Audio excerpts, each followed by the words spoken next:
Estamos aquí en la sala con el tema arqueología en Chiapas, en el Colegio de Chiapas. Acordamos conversar sobre este tema con los arqueólogos, bueno, las arqueólogas Julia Moscoso, la arqueóloga Rebeca Yoma y los arqueólogos Alejandro Tobalín, Eliseo Linares y Josué Lozada. Estábamos conversando anteriormente sobre un tema que yo creo que resulta muy revelador, porque todos hemos presenciado algún amigo, algún primo, algún vecino que de pronto nos dice, pues me encontré estas piezas y me puse a excavar más, pues podríamos decir de manera clandestina, pero lo peor de todo es que de manera inadecuada. Cuéntenos, por favor, arqueóloga Julia Moscoso, ¿qué ocurre con el tema de las excavaciones que no deberían hacerse? ¿Por qué no ponerse a hacerlo la población en general, sino llamar a un profesional? ¿Y qué riesgos se corren en ese sentido? Bueno, primero que nada, en la ley de monumentos arqueológicos e históricos del 72, que se comentaba con anterioridad, establece que las labores de investigación, difusión, análisis, etcétera, de los restos arqueológicos, que es lo que estamos comentando de acuerdo a tu pregunta, corresponden al Instituto Nacional de Antropología e Historia o bien a arqueólogos que provengan de universidades con prestigio acreditado y con los permisos respectivos del propio Instituto Nacional de Antropología e Historia.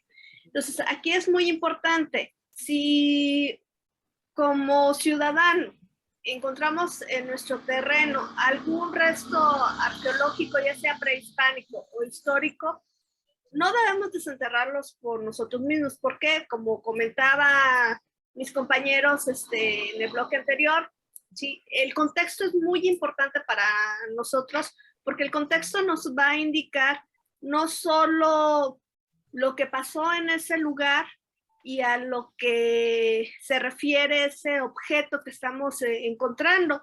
El objeto por sí mismo tiene una importancia y valor histórico y académico, pero también el contexto en el que se encuentra ese objeto nos va a indicar por qué estaba ahí, qué sucedió, cómo se llegó a ese lugar, en fin, son muchos cuestionamientos que nos hacemos como investigadores. O lo que va a hacer el instituto, va a mandar a su especialista para que determine si hay o no restos arqueológicos y si se puede o no realizar una excavación debidamente como como lo hacemos los especialistas, ¿sí? Recuperar la información.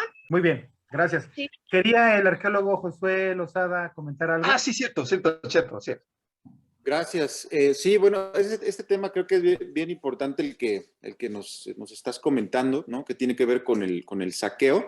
Y bueno, recientemente, en el mes de diciembre del año pasado, fue muy sonado en las redes sociales, en Facebook, pues precisamente, nos llamó mucho la atención una nota que salió por ahí de un habitante, ¿no? de la comunidad, una comunidad cercana a Toniná, en el municipio de Ocosingo. Y bueno, nos llamó mucho la atención el hecho de que estaban exponiendo la apertura de un sitio arqueológico y mediante una bandera comunitaria, ¿no? Entonces, cuando empezamos a ver las fotografías, pues vimos que se trataba realmente de una liberación, una excavación, sin embargo, bueno, hecha por la propia comunidad. Y creo que es importante posicionarnos al respecto, ¿no? Entonces, ¿cómo vemos los arqueólogos, en este caso, ya sea del Instituto Nacional de Antropología e Historia o de otras instituciones, este tipo de acciones? Pues lo vemos como una destrucción totalmente radical del patrimonio arqueológico.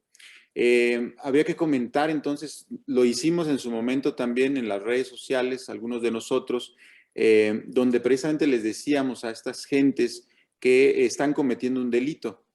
el objetivo o la meta que tienen, bueno, puede ser interesante en el sentido de que pretenden mostrar su historia, mostrar su patrimonio, lo cual es perfecto. Sin embargo, la intervención de ese patrimonio se tiene que hacer mediante una metodología científica que hacen los especialistas. Entonces, cuando el momento que uno hace una excavación arqueológica, es como un libro en el cual nosotros vamos sacando cada una de esas hojas y esto nos permite leer las hojas, pero entonces las hojas de este libro ya no van a volver a su lugar. Son las capas de tierra que nosotros vamos a ir levantando y mediante un registro sistemático es como nosotros tenemos que obtener esa información. Si se hacen excavaciones de manera ilegal, sin una metodología adecuada, pues ese contexto está totalmente destruido. Y entonces, más que conocer ese patrimonio, se da todo lo contrario, ¿no? Están destruyendo ese patrimonio que ya no va a volver a ser el mismo. Entonces, aquí creo que es importante decirle a la gente que en ese caso se está cometiendo un delito y lo mejor que pueden hacer es recurrir entonces a los especialistas, a las instituciones, hacer un llamado, ¿verdad? Para que en determinado momento se pueda hacer ahí un buen registro, un buen proyecto, pero también eso puede empoderar a las comunidades, ¿no? Si ellos buscan también un empoderamiento en términos económicos, pues bueno, hay otros modelos que se pueden implementar, como ya se habló un poco sobre los museos comunitarios. Es posible hacer museos comunitarios con acervo arqueológico dentro de las comunidades, pero bueno, tomando en cuenta que esas piezas pues tienen que ser también registradas por los especialistas y ponerlas entonces en un plano de protección también, ¿no? Mediante todos los requerimientos adecuados. Entonces, creo que sí es importante tenerlo en cuenta, ¿verdad? No podemos hacer ese tipo de intervenciones si no cuentas con una cédula profesional como arqueólogo y sin un permiso por parte del Consejo de Arqueología de este instituto. Correcto. Arqueólogo Eliseo Linares, por favor. Después. Iba a comentar que esa cuestión de las ollas con oro ha causado un enorme saqueo en todo el país y además creo que a lo largo de todo Mesoamérica, hasta Guatemala, Belice, y todos lados, se hablan de ollas con oro y mucha gente hace excavaciones ilegales buscando la famosa olla con oro. Este caso también yo lo enfrenté en un lugar acá arriba, cerca de Tuxtla Gutiérrez, en la colonia Las Granjas, encontramos una tumba, se conoce como una tumba troncogónica, que es en realidad una especie de cámara funeraria en la que habían sido sepultados varios individuos y era una cámara muy antigua y precisamente porque como los que encontraron la tumba, encontraron habitantes de ese lugar acá en Las Granjas, pensaron que las vasijas que estaban adentro, que eran del protoclásico tardío, estamos hablando del inicio de la era cristiana, que contenían oro, porque en otros lados se dice que hay ollas con oro. La gente no les llega al entendimiento todavía, a mucha gente, perdón, que los metales se usaron en época prehispánica. El uso de los metales llegó hasta muy tardío, un poquito antes de la llegada de los españoles, y que para tiempos como por ejemplo el que era esa tumba, pues no tenían metales. Bueno, otra cuestión que quisiera mencionar y que ya ha sido reforzada por mis compañeros es que en nuestro país, igual que menciono, copiada la legislación nuestra, han puesto el patrimonio arqueológico como un bien estratégico y por tanto lo consideran ahora propiedad nacional.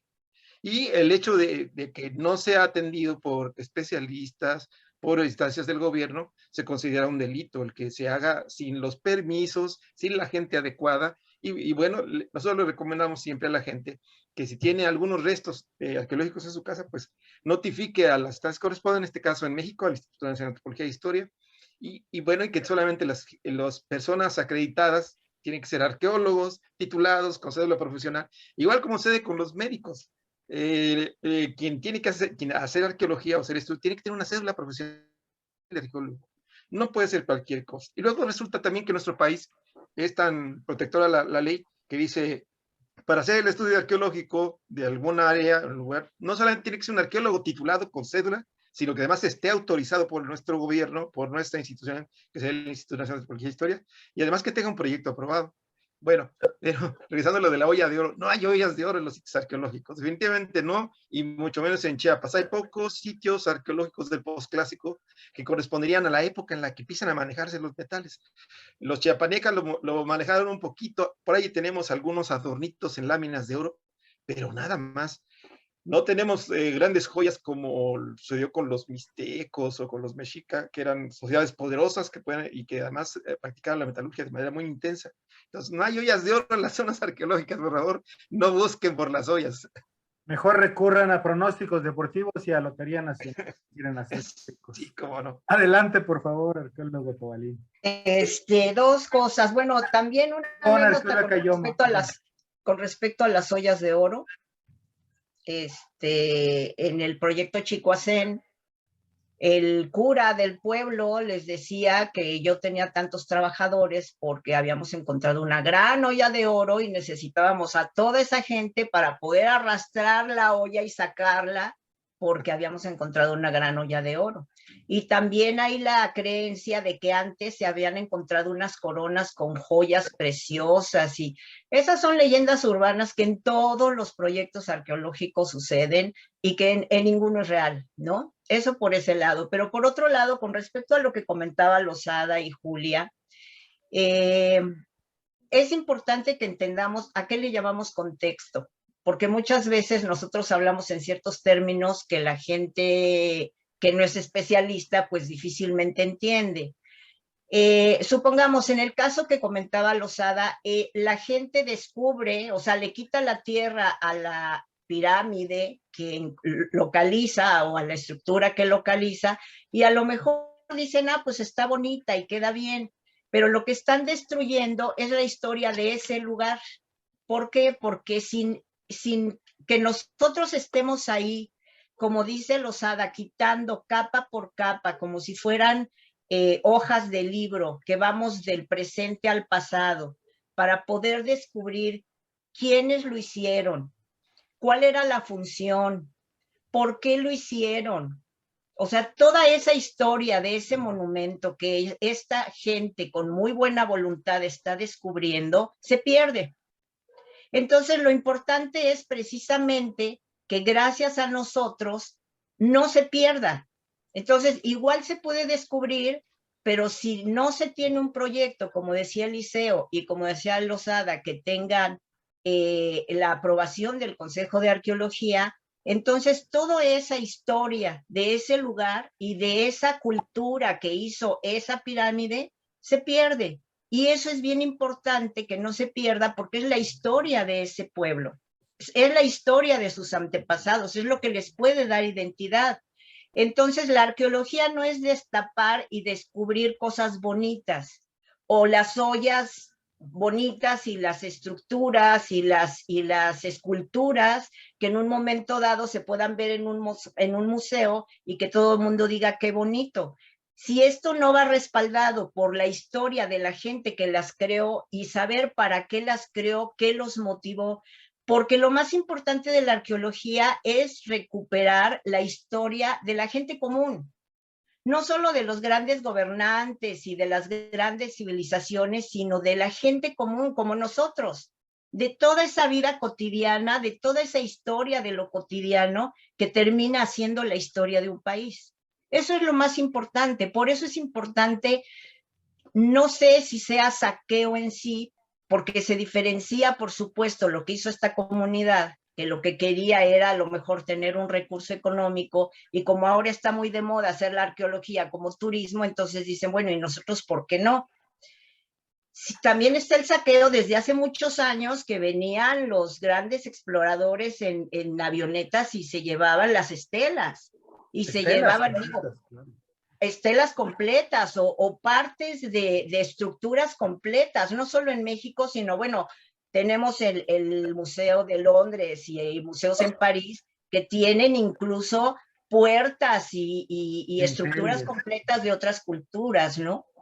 Entonces, este es otro tipo de saqueo, que incluso hay muchas piezas que últimamente hemos estado pidiendo que no se vendan en estas grandes subastas neoyorquinas y parisinas, y sin embargo se hacen. Ese es otro tipo de saqueo que también perjudica muchísimo a la historia del país. más allá de lo económico, lo más importante de la arqueología es precisamente esa identidad que se le da a un pueblo, porque eso nos aglutina, eso nos hace ser parte de algo, ¿no? Es tener pertenencia. Eso es lo más importante de que no se haga un saqueo. Y bueno, ahorita... estudiar nuestros antepasados, claro. Por supuesto, y ahorita que se está comentando que a dónde ir, yo supongo que ahorita los arqueólogos que están en Chiapas podrán decir a qué teléfono pueden recurrir la gente si en un momento dado localiza algún vestigio, alguna olla, algún hueso que localicen para que el arqueólogo pueda ir a hacer una inspección. Y yo les voy a dar también el teléfono de Salvamento Arqueológico aquí en la Ciudad de México, porque supongo que este programa, aparte de en Chiapas, lo verán en muchos otros lugares, ¿no? Y es importante no solo decirle a la gente que se comunique, sino a dónde se comuniquen, porque muchas veces no saben esto. Y eso también es importante, ¿no? O sea, tener un poco más de comunicación con la gente, pues para que nos ayuden incluso a poder evitar estos saqueos. Igual, muchas veces llegan los extranjeros a algunas poblaciones y les dicen que si no tienen ollitas o que si no tienen figuritas y se las compran. Yo entiendo que hay una gran necesidad de la gente, una gran necesidad económica, pero están vendiendo su historia. Entonces también es importante que entiendan que esto ni los va a sacar de la pobreza, ni les va a ayudar, y al contrario, o sea, están vendiendo su historia. Entonces tampoco es muy conveniente que por unos pesos den estas cosas que se encontraron a lo mejor en sus terrenos al arar, no por querer sacar, sino simplemente brotan de la tierra, porque la República Mexicana es toda una zona arqueológica, y entonces mucha gente en el momento en que está arando la tierra para sembrar, se encuentra todo esto. Y lo tienen en sus casas, y llega alguien y se los vende y pues lo compran, que diga al contrario, se los compran y ellos lo venden. Pero no es tampoco muy conveniente, porque toda esta gente que lo compra después son los que lo venden en las grandes subastas también, ¿no? Claro. Entonces hay un tráfico de piezas en mercado negro con el que también debemos acabar, ¿no? Entonces, bueno, ahorita les paso el teléfono de Salvamento. Sí, y está apareciendo en este momento aquí abajo, pueden verlo, para llamar a Salvamento a nivel federal o a las oficinas del INAH en Chiapas. Oigan, sí, hay una cosa que a mí me sorprende mucho, o sea, reserva del comentario del arqueólogo Tobalín y luego del arqueólogo Linares. Quiero preguntarles, quiero dejar esta pregunta al aire para que me hagan favor de responderla. Tengo entendido que en Chiapas hay cientos y miles de montículos que no han sido abiertos, que han sido descubiertos, pero no han sido abiertos. Yo tengo entendido que es porque no hay presupuesto para atenderlos, para darles mantenimiento. Hablamos un poquito de esto enseguida, después de los comentarios que tienen los arqueólogos. Adelante, arqueólogo Tobalín, por favor. Bueno, yo retomando un poco lo que han comentado los que me antecedieron sobre el oro. Imagínense, la corona española invirtió mucho esfuerzo en la conquista de estos territorios americanos y se llevaron un palmo en la cara al descubrir que realmente oro era escasísimo, ¿no? Así como decía Rebeca, pues, ¿dónde se iban a encontrar ollas rellenas de oro? Si hubiese sido así, ya se los hubieran llevado los conquistadores, ¿no? Y el tejo de oro, famoso tejo de oro, que hasta dichos hay, allá arriba del cerro, un tejo vi relucir, nadie con el tejo daba, pero yo con el tejo, y puntos suspensivos, ¿no? Entonces, fuera de este asunto, son realidades que se vuelven, también como ya comentaron, dichos, mitos urbanos y rurales. Entonces, creo que es una falta de conocimiento, de difusión, de que llegue a los oídos de toda la población, pues las verdades, ¿verdad? Por otro lado, insistir en que todos los restos arqueológicos son propiedad de la nación, ¿no? Quiero insistir mucho en este asunto, ¿no? Desde la propia Constitución están inmersos, igual que el petróleo, igual que la electricidad, y otros tantos que fueron sacando en las épocas anteriores neoliberales, que eran propiedad de la nación. Quedó ahí electricidad, petróleo y lo arqueológico. Y que durante 30 años ha habido pugnas y luchas en congresos de la nación para cambiar la ley federal de protección de zonas y monumentos arqueológicos, artísticos e históricos. Afortunadamente, la lucha de todo el gremio de la cultura cerró filas durante muchos años para impedirlo y afortunadamente sigue siendo así. Entonces, propiedad de la nación, la ciudadanía en general desconocemos la mayor parte de las veces, no tenemos idea, ¿no? Lo cual no exime de que uno puede cometer un delito. Por lo cual es bien importante la difusión y hacer llegar como se pueda con grandes campañas de difusión a la población toda esta información. Pero nuestras instancias, el propio INAH, su aparato de difusión, sí produce mucha información, pero hay que ir al canal ahora que tenemos internet, pero los que no tienen internet pues no tienen acceso a eso. Entonces no hay cápsulas en los medios de comunicación mayoritaria, ¿no? Las privadas. Aunque el Estado mexicano tiene cierta cantidad de minutos, ¿no? Al día para difundir lo que a bien le considere, pues tendríamos que echar mano de estos medios que llegan hasta el último recóndito espacio del país. No podemos competir con ellos. Por eso se vende lo que se venda, aunque no tenga calidad, pues porque hay un bombardeo de información. Pero lo que nos interesa como ciudadanos, este patrimonio y estas razones que se han estado esgrimiendo aquí entre todos, de por qué se debe conservar, cuidar, no excavar, no mover de su lugar ningún vestigio arqueológico, que vaya la institución que está por ley adecuada para resolver y rescatar esa información. Y después, como bien ya lo dijo algunos de los compañeros, se pueden generar museos locales, ¿no? Museos de comunidad, bajo toda una serie de criterios legales, por supuesto, ¿no? El que no garantice que puede cuidar esa colección, que además está inscrita en un registro nacional de piezas arqueológicas, ¿no? No se pueden perder, nada se puede perder de lo que salen de las excavaciones, ¿no? Entonces, puede difundirse, pero sí tenemos una gran bronca con la difusión. Es un problema que no se puede combatir con los pocos medios que tenemos. Hay conferencias de compañeros que van a dar alguna plática de cierto sitio, tal cosa, pues llegarán 10 gente, los familiares, los amigos y 2, 3 despistados que pasaron por el lugar de casualidad. Hay que reestructurar eso.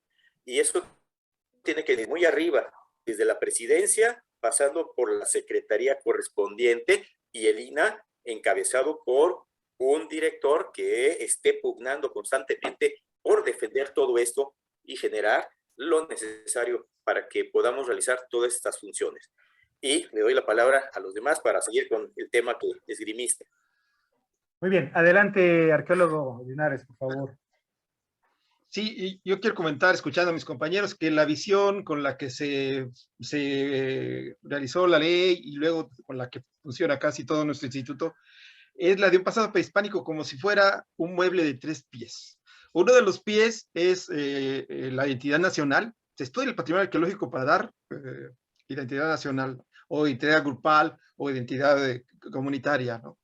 El otro pie es el conocimiento científico, el que permite que nosotros expliquemos por qué las sociedades no han vivido siempre iguales. En Chiapas había estados divididos en clases entre los mayas, y luego había otros que eran casi casgos simples y cosas que ya no vivimos así, pero el conocimiento científico. Y el tercer pie es el económico. La preponderancia de cualquiera de estos echa a perder el mueble. Pensando en la comunidad que menciona Josué, que le quitó la tierra a tus monumentos arqueológicos, está pensando, desde mi punto de vista, en el pie económico, porque está viendo el beneficio que pueden tener por el turismo. Y también está el ayudar o apoyar solamente el pie económico. Este lado, todos los demás, que sería el pie del conocimiento científico y el pie de la identidad nacional. Tiene que estar todos funcionando a la vez para que este mueble sea estable. Si solamente le damos la cuestión económica, perdemos el resto. El patrimonio arqueológico ya no sirve para conocernos de manera científica, ni para identificarnos de manera científica. Ganamos dinero, eso sí, pero ya no sirve para nada más. Pero debiera estar siempre en la misma posición o todos con la misma calidad del disfrute turístico o la extracción de recurso económico, el conocimiento científico de este pasado y desde luego la otra, el apoyo de todo con este conocimiento para la identidad de nuestros pueblos. Claro. Bueno, le damos la palabra al arqueólogo José Lozada. Yo nada más quería decir que efectivamente esa es la idea de contribuir, aunque sea con un granito de arena, en el trabajo de divulgación que nos hemos dado la tarea desde el college, a compartir didácticamente esta información que no nos llega. Lo hemos visto en nuestras aulas escolares de primaria, secundaria, preparatoria y de universidad inclusive, ¿no? Entonces, ese es uno de los cometidos nuestros dentro del college. Por favor, arqueólogo José Lozada, adelante. Sí, gracias. Bueno, retomando la última pregunta que hacías, sí, efectivamente, el estado de Chiapas es un territorio lleno de sitios arqueológicos que, bueno, pueden ir desde artefactos aislados hasta sitios monumentales o sitios que están también bajo el agua. Estamos hablando de miles de sitios arqueológicos y, bueno, una realidad es también que pues hay muy poco personal, ¿verdad?, para atenderlos. Y entonces, si nos ponemos a ver cuántos arqueólogos hay dentro de la institución, por ejemplo, Centro INAH Chiapas, o arqueólogos que están comisionados en el estado de Chiapas, pues realmente somos muy poquitos y no nos damos... Perdón, ¿se tiene una idea de cuántos? Sí. ¿En todo el país? No, en Chiapas. Ah. Bueno, me permite intervenir porque he estado trabajando sobre un programa que se dedicó durante mucho tiempo a investigar, catalogar, bueno, en realidad registrar las zonas arqueológicas. Se tienen conocidos hasta ahorita y registrados 2.452 sitios arqueológicos que van, como dice el arqueólogo Lozada, desde un campamento estacional de un grupo de cazadores recolectores desde la prehistoria hasta las grandes zonas arqueológicas como Palenque, Bonampak, Yaxchilán, ¿no? 2.400, pero hay zonas de Chiapas que no se han recorrido ni se conoce cuál es su inventario de zonas arqueológicas. Esto que se sabe, que se conoce hasta ahorita, es mucho mayor que el inventario que tiene Yucatán, que ha recorrido toda su geografía, que le permite muy bien hacerlo porque casi todo es plano. Acá la topografía es muy difícil. Por ejemplo, tenemos todo el área del noroccidente del estado, que no ha sido recorrido de manera sistemática para la búsqueda de zonas arqueológicas. Hemos ido siguiendo las rutas que trazan las presas hidroeléctricas, los tendidos de electricidad y las carreteras, y buscamos a los lados de esas cosas, pero no hemos ido así de manera sistemática a buscar. El última empresa así maravillosa, gigantesca de búsqueda de zonas arqueológicas se está realizando también por parte del INAH a través del proyecto Bonampak, pero para zonas grandes no se ha hecho todavía, ya se dejó mucho de hacer, pero queremos hacerlo, pero de nueva cuenta, falta personal, faltan recursos. Claro, claro. Yo me imagino que somos una potencia, podríamos serlo simplemente en términos arqueológicos y de divulgación y de aportación intelectual, cultural, educativa, y además, ¿por qué no? Aprovecharlo también como un atractivo turístico reglamentado y dosificado adecuadamente, ¿no? Yo he escuchado de pronto Palenque, ya no soporta más, o sea, el impacto de 1 millón de personas al año es demasiado, tenemos capacidad para atender a 700,000, ¿y qué está pasando con eso? Creo que esos son temas que podemos ir atendiendo en próximos programas, creo que es un buen principio esto, ya lo platicaremos, me parece muy interesante conocer este mapa y sobre todo hacer una propuesta desde ustedes, desde el college, cómo podría hacerse un plan de desarrollo como una aportación de la asociación civil, de la sociedad civil, sin tener que discutirle a las instituciones nada, ¿no? Sino como una aportación. Perdón, Josué y luego arqueóloga Yoma, y vamos cerrando el programa. Gracias. Sí, bueno, para cerrar la idea y gracias por complementarlo al arqueólogo Eliseo. Sí, efectivamente, entonces estamos ante una realidad difícil, ¿no? Tenemos muchísimos sitios arqueológicos, muchos de ellos están a la espera también de sus registros, pero somos muy poquito personal. Entonces, hace falta la apertura no solo de contratos de investigación dignos para los compañeros, en mayor continuidad también en sus contrataciones y sobre todo también la apertura de plazas de investigación. Entonces, cuando eso esté nivelado, que es una realidad difícil de enfrentar y mucho más en estos momentos, ¿verdad?, de de crisis, de pandemia, etcétera, pero creo que es lo más viable, ¿no? Poder proponer precisamente que las instancias de gobierno, pues bueno, puedan poner sus ojos, ¿no? En esta y mayor atención a esta problemática. Ahora bien, para la cuestión de la detección de nuevos sitios arqueológicos, bueno, actualmente también ya se puede recurrir a nueva tecnología. Por ejemplo, cuando se trata de la identificación de nuevos sitios arqueológicos, bueno, se puede recurrir a la nueva tecnología. Sin embargo, nos encontramos con una problemática similar, que es la falta de presupuestos. A esta tecnología que me refiero, bueno, no solo va desde los sistemas de información geográfica que actualmente nos permiten generar modelos predictivos para la posible localización de nuevos sitios arqueológicos. Obviamente también los recorridos de superficie, las prospecciones arqueológicas que no se pueden olvidar o prescindir, es algo importantísimo, esa caminata fenomenológica que te permite conocer el lugar, conocer los sitios, conocer los paisajes, sino también la incorporación de otras tecnologías como puede ser el LIDAR o LiDAR, que es Light Detection and Ranging. Bueno, son ejercicios de prospección muy costosos, cabe mencionar. Se han hecho a lo largo en algunas partes del país. Para el caso de Chiapas contamos con pocos ejemplos de levantamientos LIDAR, pero esto nos puede permitir a futuro la identificación de otros muchos sitios arqueológicos que actualmente se encuentran perdidos en la selva, por ejemplo, en la selva Lacandona, y esto nos puede permitir también, a su vez, ahorrar esfuerzos y también a largo plazo ahorrar también economía, porque eso nos va a permitir identificar entonces la localización puntual de estos sitios que hasta el momento se encuentran todavía perdidos en la selva. Claro. Gracias, José. La arqueóloga Rebeca Yoma quería comentarnos algo, pero déjeme aventarle este buscapiés, arqueóloga. Ok. ¿Qué pasaría si hay una inversión como se requiere en Chiapas y en el país, en términos de la investigación, de la academia, en términos del tema de la arqueología? Una gran inversión para conocer mejor, para tener mayores espacios, no solo turísticos, sino de visita intelectual y académica también. ¿Sería rentable? ¿Podría uno pensar en eso en el sentido, ok, se invierte en mejores escuelas de arqueología, se invierte en tecnología, en plazas?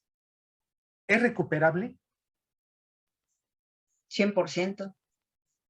Y no estamos hablando únicamente de lo económico. O sea, claro, claro. No nos enfoquemos en la tendencia, perdón, sí, en la tendencia que ahora se tiene de que tiene que ser todo vendible y todo rentable en ese sentido. O sea, es 100%. O sea, por un lado, lo que se tiene que entender es que lo que el turista ve es el resultado de todo un proceso de investigación que se hace.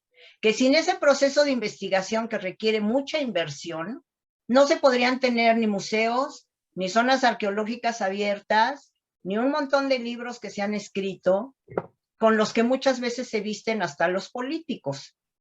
Entonces, la base, que es lo que se debe entender, es precisamente la investigación. La investigación requiere muchísimo dinero. Y el problema es que solo somos en todo el país 834 investigadores. En todo el instituto, no nada más de arqueólogos, ¿eh? O sea, es de antropólogos físicos, antropólogos sociales, etnólogos, arqueólogos, lingüistas. Somos 834. O sea, realmente es muy poco para la cantidad de territorio que tenemos y la cantidad de restos arqueológicos que existen en todo el país. Entonces, por supuesto que se necesita una inversión gigantesca, pero es una inversión indispensable. Y por supuesto que es redituable desde el punto de vista económico, desde el punto de vista artístico, desde el punto de vista intelectual, desde el punto de vista de educación. O sea, tiene muchas vertientes. Eso es lo que se tiene que entender sobre la arqueología y sobre lo que el instituto aporta a la nación. Porque también es importante, muchas veces dicen, sí, pero ¿qué beneficio le trae a la población? Todo este beneficio le trae a la población. No es simplemente que se quede en las élites o en las grandes ciudades, sino que le aporta a la población, a la sociedad en general, el instituto, muchísimas armas, muchísimas cosas que le sirven para toda su vida.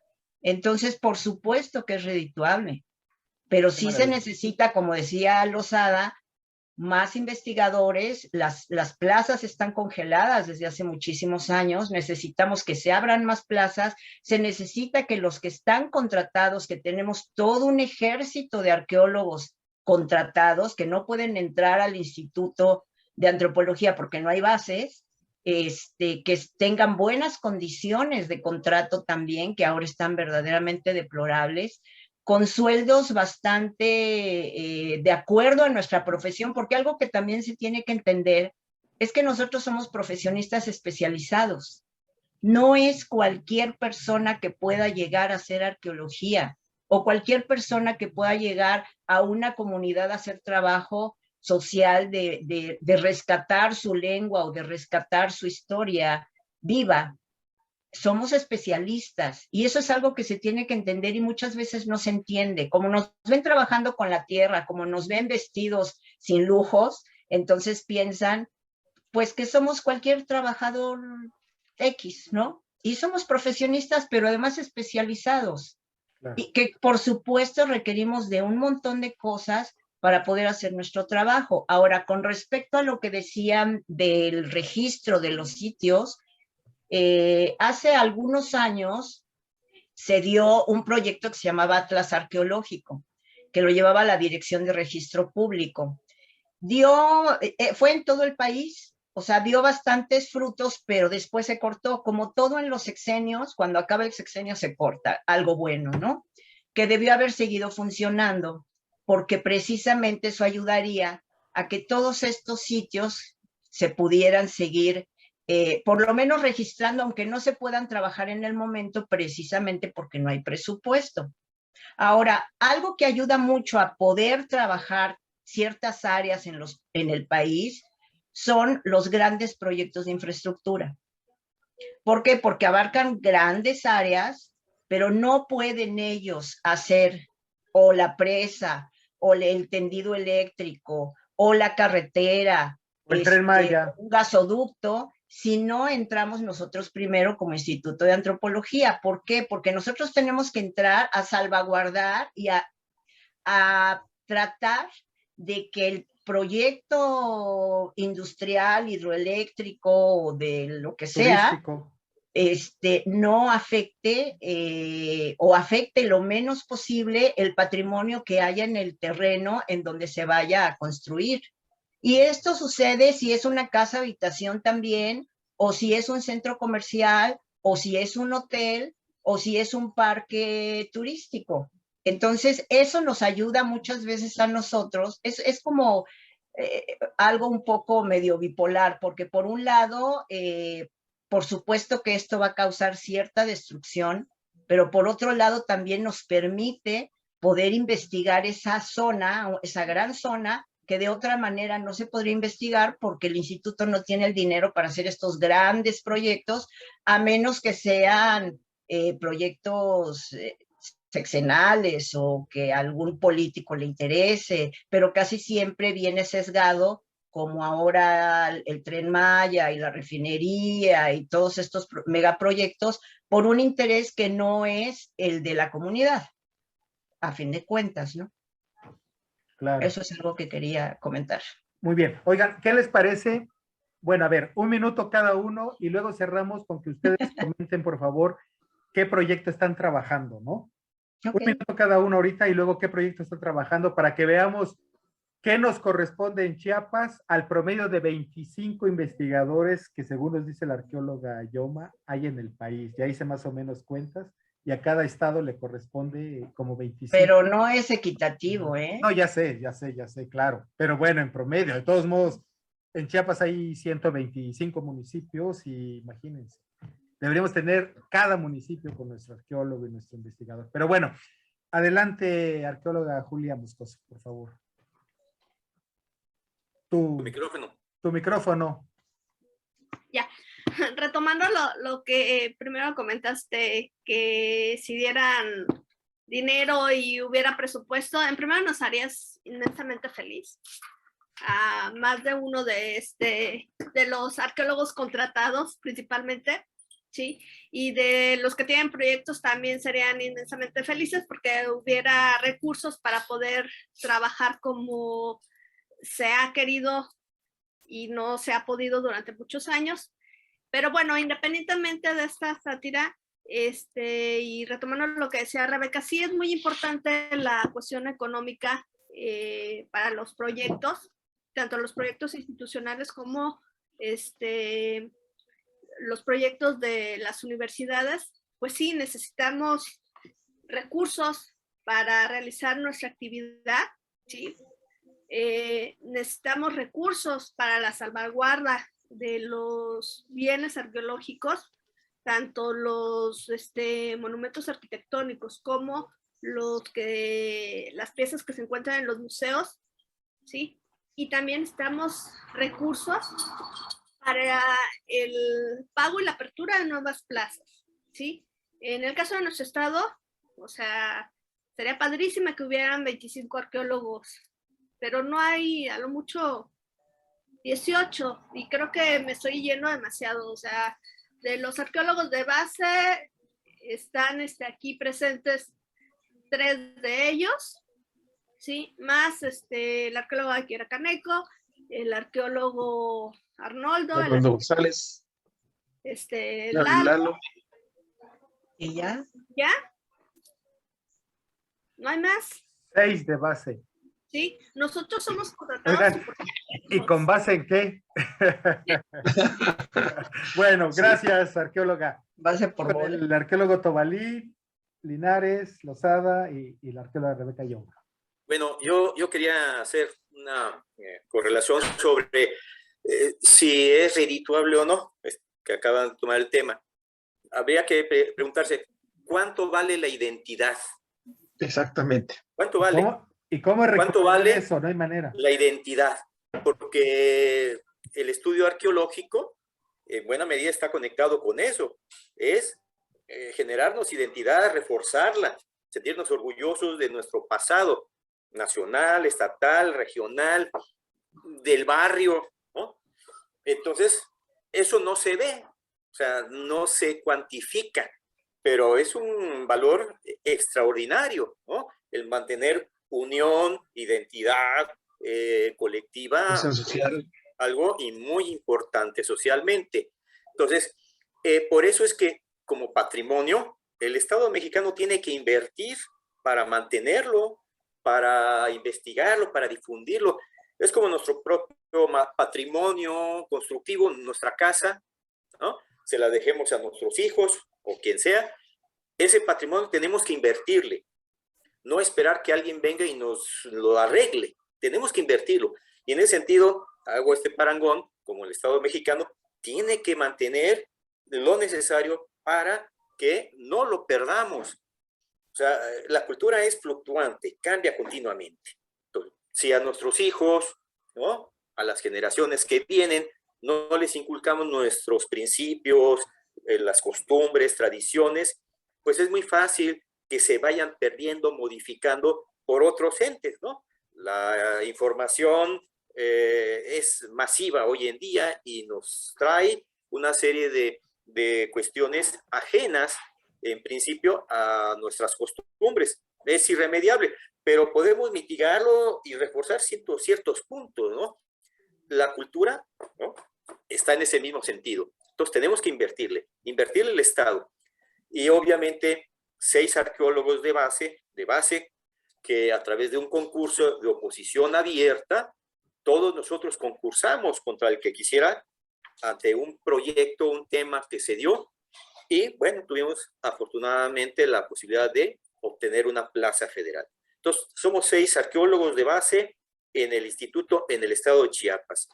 Hay otros 2 arqueólogos a contrato, ¿no?, que es un contrato de tipo administrativo y cada 3 meses tienen que renovarlo, y otro grupo también numeroso, fluctuante, de arqueólogos que están intermitentes, contratados en diversos proyectos, y que a veces Hace 20 años, pues eran mayores recursos, había contratos de 10 meses, 11 meses. Actualmente son de 2, 1, 3 meses. No se puede hacer mucho con eso, ¿no? Y eso, para abarcar todo el Estado, es un reto imposible. Si no, se reestructura todo lo que ya se ha venido diciendo. Recursos. El Estado mexicano requiere invertir porque la riqueza de la comunidad, la salud de la comunidad en el sentido de la salud social, no tiene precio. Claro que quien lo ve con ojos metálicos, pues no creo que esté de acuerdo con mi sentir.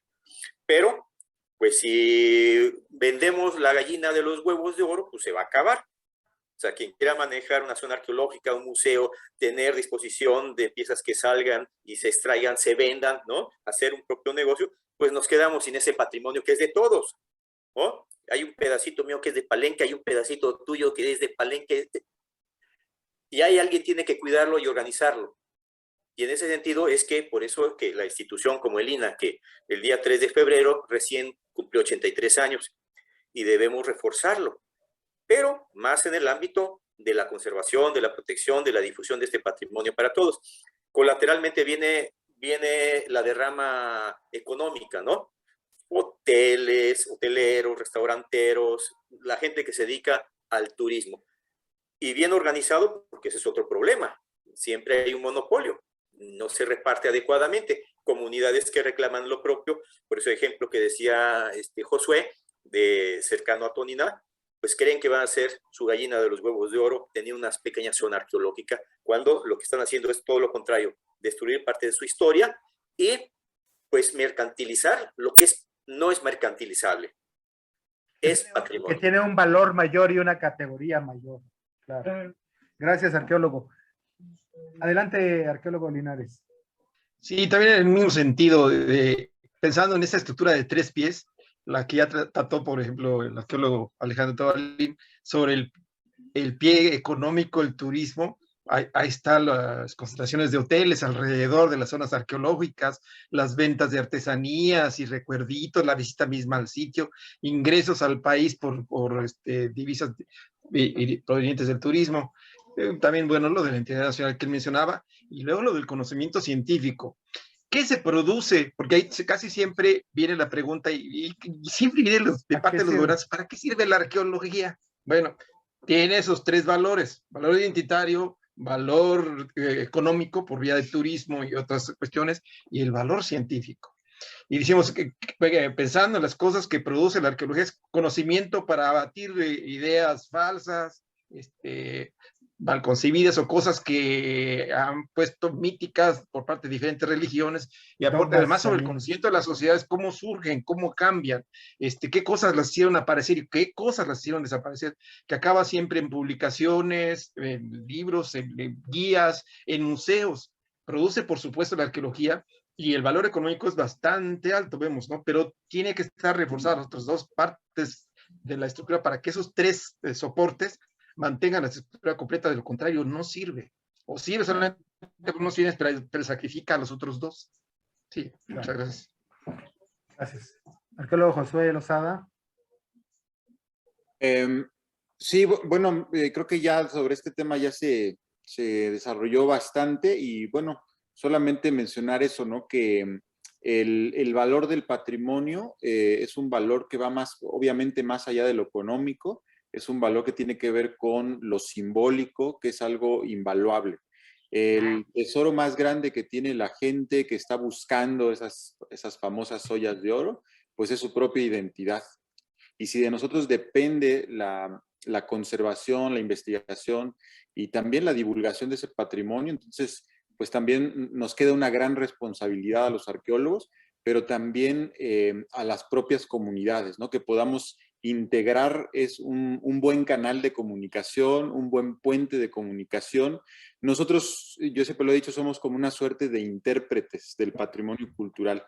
Estamos haciendo las investigaciones, pero tenemos también la responsabilidad de, mediante un lenguaje coloquial, mediante una información amena, no saturada de grandes contenidos, de grandes cédulas, tenemos que hacer interpretación temática. Hoy más que nunca la necesitamos, no solo en los museos, sino también en los productos de divulgación que podamos generar. Más allá de los artículos científicos, más allá de los papers, tenemos que llegar directo a la gente para que la gente pueda entonces comprender y valorar aún más ese patrimonio. Gracias. Adelante, arqueóloga, por favor, para cerrar esta primera sesión que hemos tenido con ustedes, la Mesa de Arqueología en Chiapas. Retomando lo que dice Lozada, creo que hemos pecado, y hay que reconocerlo, que hacemos mucha difusión al interior de los investigadores, al interior de los científicos, de las universidades, pero la verdad hemos tenido una falta de comunicación con la gente. Y yo creo que este es momento de hacerlo. La cultura en estos últimos tiempos está muy golpeada y me refiero a la cultura en general. Y esto ha provocado en gran medida que se tenga un rechazo a la misma, a la educación, a la cultura, como si fuera de la élite, como si fuera de la gente de dinero. Y la realidad es que no es cierto, porque cultura es todo lo que nos conforma como sociedad. Y en ese sentido es importante que nosotros, que de alguna manera somos no solo intérpretes, sino intermediarios entre el pasado y el presente en este sentido de identidad arqueológica, de identidad histórica, es importante que retomemos y precisamente en un lenguaje sencillo nos acerquemos a la gente, para que la gente entienda lo que nosotros hacemos y entienda la importancia de tener una identidad, no solo arqueológica, sino de todo tipo. Y un pueblo bien educado, pues es más difícil de manejar, ¿no? Entonces, sabemos que la mejor arma que puede tener una población es su educación. Y nosotros, aunque ya no estemos dentro de la Secretaría de Educación, pero a final de cuentas nos sentimos con la responsabilidad de educar. Estemos donde estemos, como dicen, donde estés florece, ¿no? Y nosotros tenemos esa responsabilidad, independientemente que institucional o gubernamentalmente nos pongan donde nos pongan. Entonces, creo que es el momento de voltear hacia la población en general, comprometernos con ella en ese sentido y poderles verter todo lo que nosotros trabajamos para que comprendan mejor nuestro trabajo y su propia historia. Muy bien, gracias. Fíjense que no sé qué opinen quienes nos hayan acompañado en esta sesión, pero yo me quedo con una imagen que ustedes mencionaron que me agradó tanto. ¿Para qué nos vamos a dedicar a estar buscando la ollita de barro con el oro adentro si no estamos buscando y reconociendo el barro con que estamos hechos a final de cuentas, ¿no? Creo que ese es el concepto de identidad, de pertenencia, que es fundamental. Y yo me quedé pensando, arqueólogo Tobalín, mi pregunta fue obviamente bastante sarcástica en el sentido de que es rentable una gran inversión, ¿verdad? Ustedes ya hicieron favor de responderla, pero me quedé pensando, en esa película que hace algunos años hizo un actor norteamericano, Mel Gibson, sobre los mayas o algo así, no recuerdo. Ay, por Dios. El nombre, pero las mentiras que se dijeron, lo que se gastaron o invirtieron en esa producción, creo que habría que revisar y es mayor al de un año de presupuesto para los estudios arqueológicos en nuestro país. Mucho más. ¿No? Y sin que haya pagado los derechos de por lo menos la información que tuvieron a mano para poder realizarla, que eso ha sido 83 años de esfuerzo de una institución como el INAH y cientos de años más desde los viajeros que estuvieron en Chiapas y en México y de todos los que han de alguna manera anónimamente también y profesionales también salvaguardado nuestro patrimonio. Pues muchísimas gracias por habernos reunido, darnos la oportunidad de reunirnos en aras de procurar este trabajo de divulgación que pretende tener el Colegio de Chiapas para toda la población, para las chiapanecas, los chiapanecos y para todo el mundo, por supuesto. Gracias por compartirnos sus conocimientos y su tiempo. Que estén bien. Y ustedes, Muchas gracias. cuídense mucho y nos vemos aquí a la siguiente oportunidad que tengamos de estar juntos. Hasta pronto. Hasta pronto. Ya, hasta luego.